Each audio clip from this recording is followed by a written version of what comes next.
All right, y'all. There's a lot to unpack in this episode, man. Arrow season 7, episode 4, level 2 was definitely bumped it up a notch in this episode department because we learned so much, man.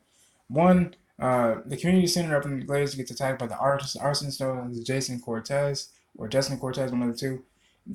Thus, that we know the future Arrow is looking for. They actually capture him after, with the help of Dinah and Rene, of course, when Dinah having to arrest Rene before actually even getting that information to actually catch the arsonists, while they're actually at a movie theater as a setup, to set up an ambush on the opposing threat. And it's actually pretty cool. That movie that they were watching was a Bruce Lee film. I actually liked it. But anyway, in this episode, we see Oliver go through tons and tons and tons of psycho psychological troubles. And I say that because a lot of psychological trauma, if you will. And I say that because this new psychologist or something, this new psychiatrist, I guess, really has it in for him. I guess that he either, and this is my theory real quick, I think either he's the demon or he's working for the demon. That's just what I think altogether, for real. And but I could be wrong there. But we also learned a lot about Future William too. He actually, him and Roy actually walked through Star City, and so much has changed. They actually walked the coordinates that Felicity sent him, which I figured this out because I figured she was probably dead or probably just in hiding, just based off of how preset everything was. So the coordinates lead William and Roy to Smoke Technologies, it's really old and abandoned, really thrashed, and they're met obviously with resistance from the Glades because come to find out, the arsonist is burning down these buildings, so then that way a real estate investor could actually pretty much just reap the benefits of burning them down. The arsonist burns the buildings down in the Glades, and then the realtor buys the buildings again to make a profit off of it, and so forth. At least that's from my understanding. And then, but back to the future, in the future jump is what I call it. Flash forward, we see Dinah still being, the Black Canary. She looks a little older. She has a few streaks of gray hair. Turns out Zoe actually is her underling, her protege. And when Roy and Ray asked, no, no, not yet, but and so when Roy asked her, wait a second. So if you're part of the vigilante resistance, where's your dad? And she's like, oh, please, my dad wouldn't be caught dead in Star City. So I'm wondering what the hell happened with Rene. And so really, and then that's when Dinah tells William, listen, Ray, William, I hate to tell you this, but Felicity Smoke is dead. And before then, Felicity is still struggling with wanting to torture, the silencer for information on Diaz. Where can they find her?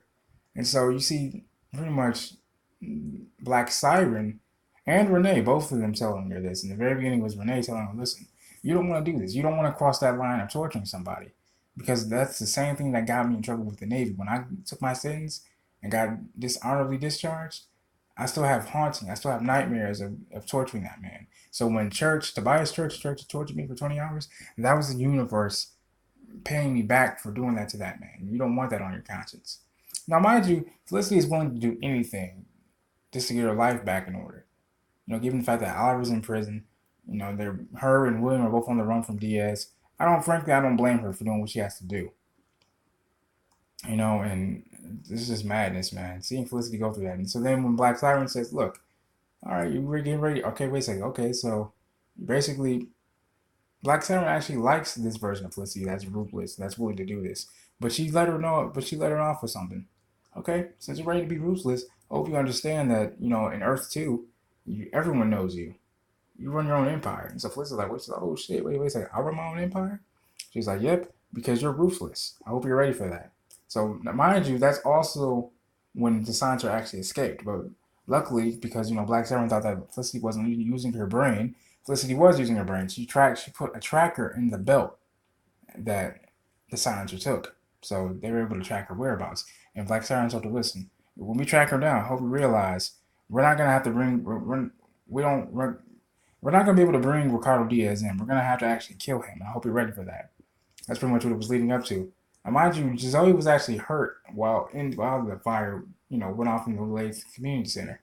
It's only when she was in the hospital where Rene actually, went after the arsonist. Of course, the Green Arrow was there also. And that's what prompted Dinah to actually arrest Rene because she allowed the Green Arrow to get away from her, and that's when she got the information on Justin Cortez.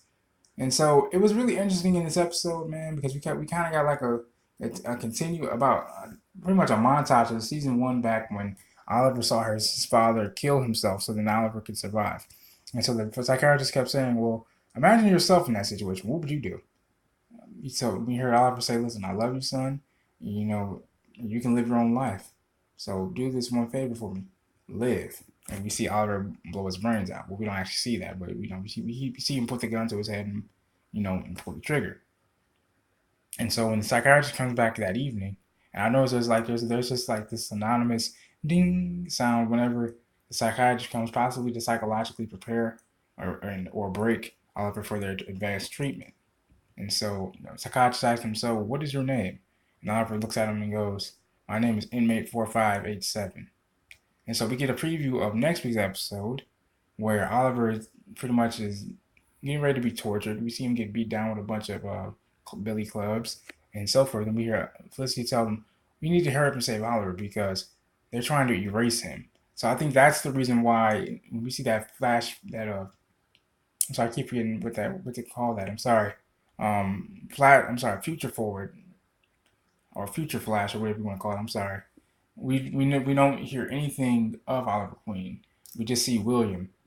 And so whenever I see like the future Green Arrow, I'm like, oh shit, I wonder where it got him here. So when we see those little future flashbacks, it really puts things together. So I really look forward to seeing what becomes of William and how he got to be where he is, and the rest of the team. Is Curtis still alive? Is John still alive?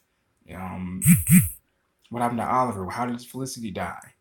I'm wondering how that happened. I wonder, or better yet, did Felicity die protecting William while he was on going off into Lee and you? Was that when she was killed? I really wonder. There's so many damn questions I want to know. It's ridiculous. But I also want to check out. I had a feeling that Zoe was going to become like the protege to the Black Canary because we saw her when she stopped by Renee's. Renee was like, "Oh, I really enjoyed us teaming up together again." Because that's all Renee's been trying to do for several weeks is to get the old team back together. So I really look forward to seeing what happens with that because we see Dinah gave Zoe this canary pin, placed it right on her shirt, and now that's why that flash forward makes so much sense that she's the protege to the Black Canary. And she's really looks like she's a badass at it too. So I really look forward to see what happens next week, what happens next Monday. This has been your boy Shaver Speaks. I love you guys. Make sure you guys hit that like button and hit that subscribe button. If you guys have any requests as to what you guys want me to talk about next for my next video, please let me know in the comment section below. This has been your boy Shaver Speaks. I love you guys. God bless.